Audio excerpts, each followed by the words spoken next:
So as you can see that I usually center my clay, especially the large amount of clay. I just center the skin of the clay and don't bother to try to color the sky high and push it down.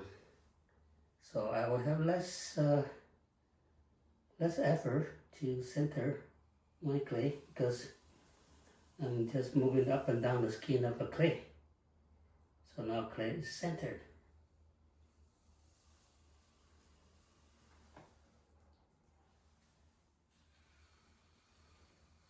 Okay, so that looks good. And then drill my hole. And by the way, this wheel is from BTH, and I've been using this wheel for more than a year.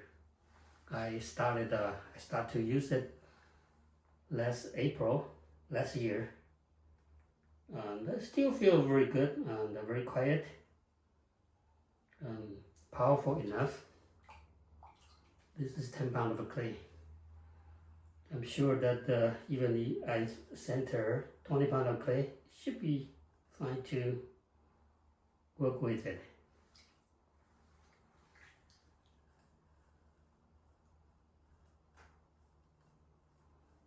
And also, I'm not spinning my wheel super fast, so at the lower speed, it's super quiet.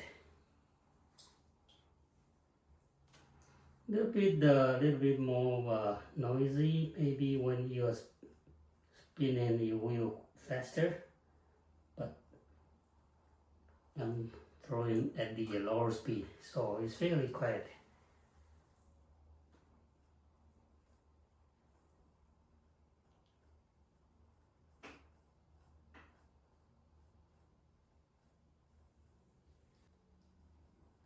So I tend to open my larger amount of clay a bit low so I could take care of the flow. My hand can reach inside and compress the flow. That's my usual way to open it. Everybody does it differently. And then after that, I just gather my clay together, color.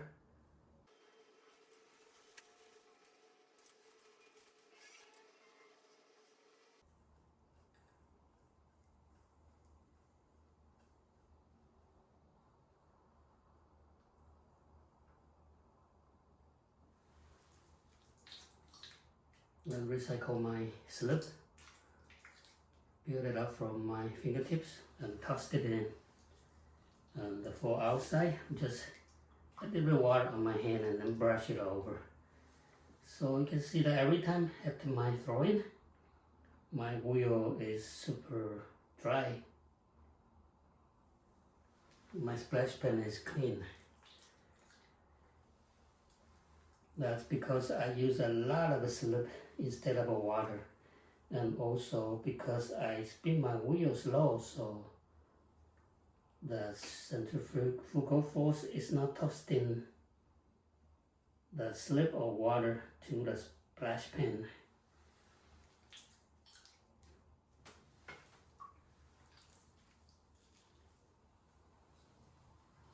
And try to use all the clay from the corner. So what I'm doing now with my right hand is my fingertip, my right fingertip is pinching the clay and move the clay toward the center.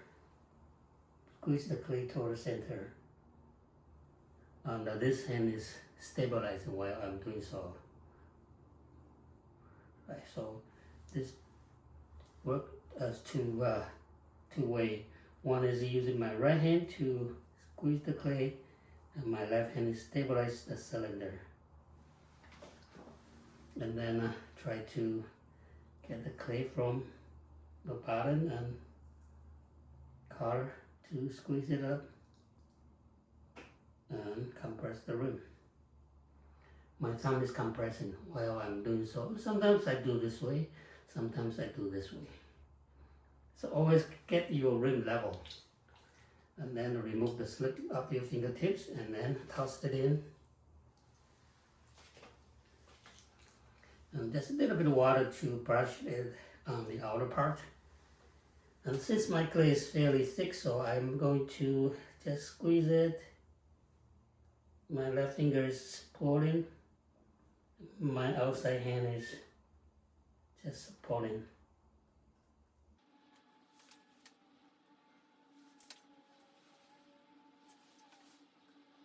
And make sure before I pour the clay, make sure it is slippery.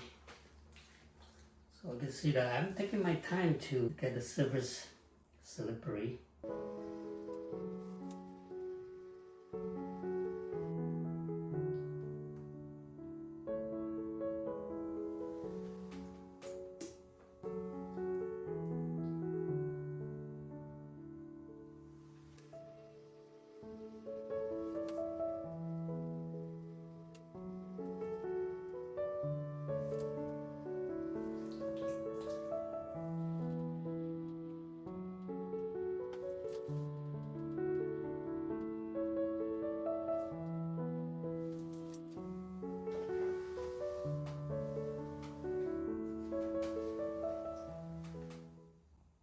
Okay, I think I got it,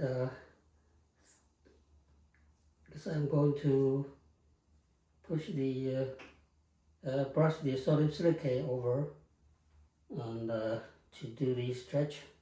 So I'm not going to pour it too thin.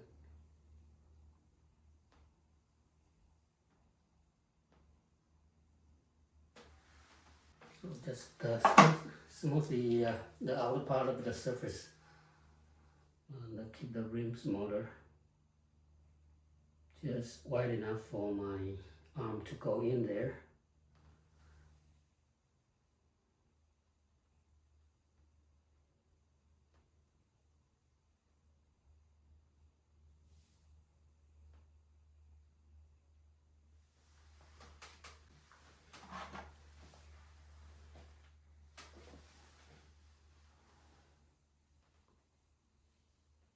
And clean up the corner of the clay.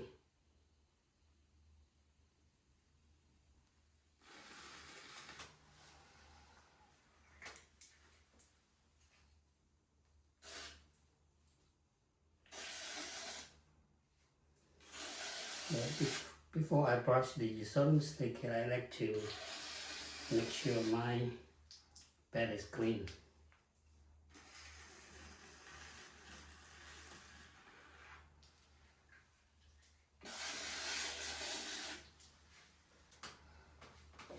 Maybe I can pour it slightly thinner here and slightly making the neck here.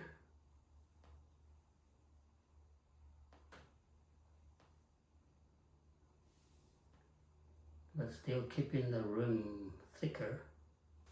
You can see that my splash pan is fairly dry, even I throw a large amount of clay because I use a lot of slip instead of water. Also, I don't speed up my wheel, so the centrifugal force is not tossing the slip or the water in my splash pan, so I could keep it fairly dry. So this is the sodium silicate.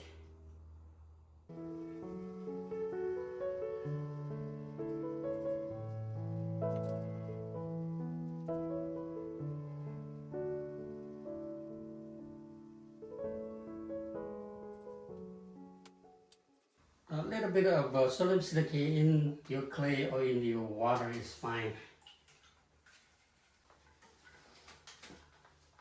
Now let me use the torch. You can use a heat gun or you can use a hair dryer, but the torch is very powerful, so make sure you don't overheat it.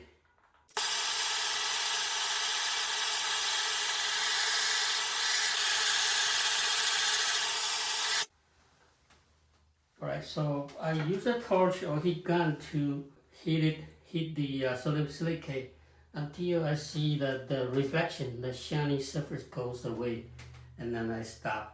If you do looks too dark, it might be too dry already. So Still a little bit of a shiny, but not too shiny. Okay, so this is good. And then I will start to stretch it.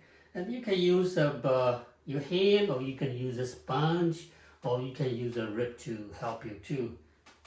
So I'm going to use my number 2 small rib, grab it on my hand, and then do the stretching.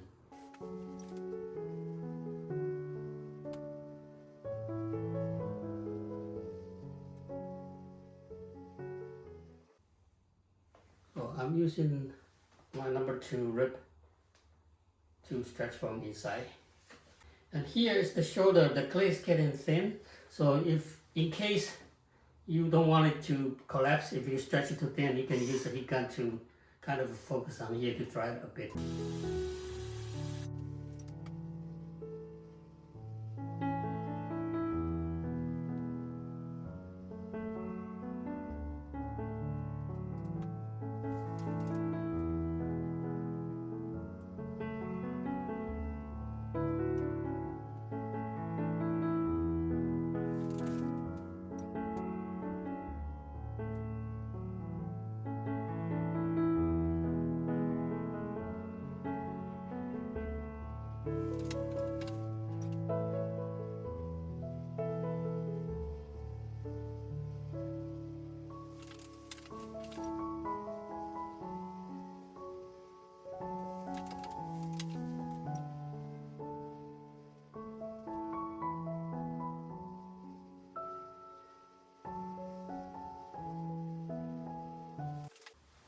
Alright, so I'm taking my time to making sure that the shape looks nice severe shape, the munja shape. And then if you want to keep on working on here, you can actually get a torch to drive further. So this part here is stronger. So while you're working on here, it's a lot easier. Okay.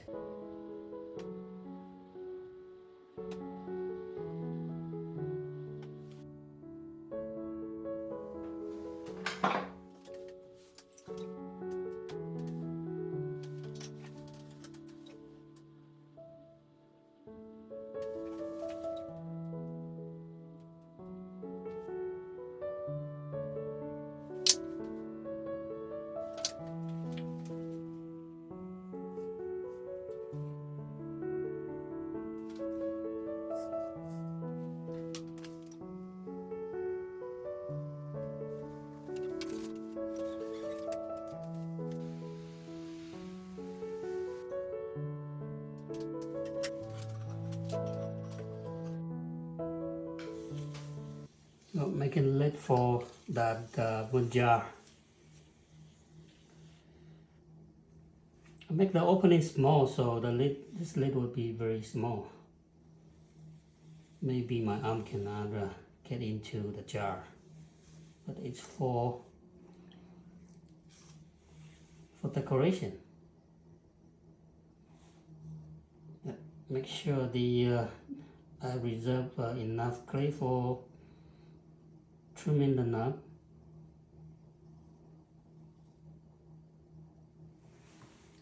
So I need quite a bit of clay, maybe a couple inches for that.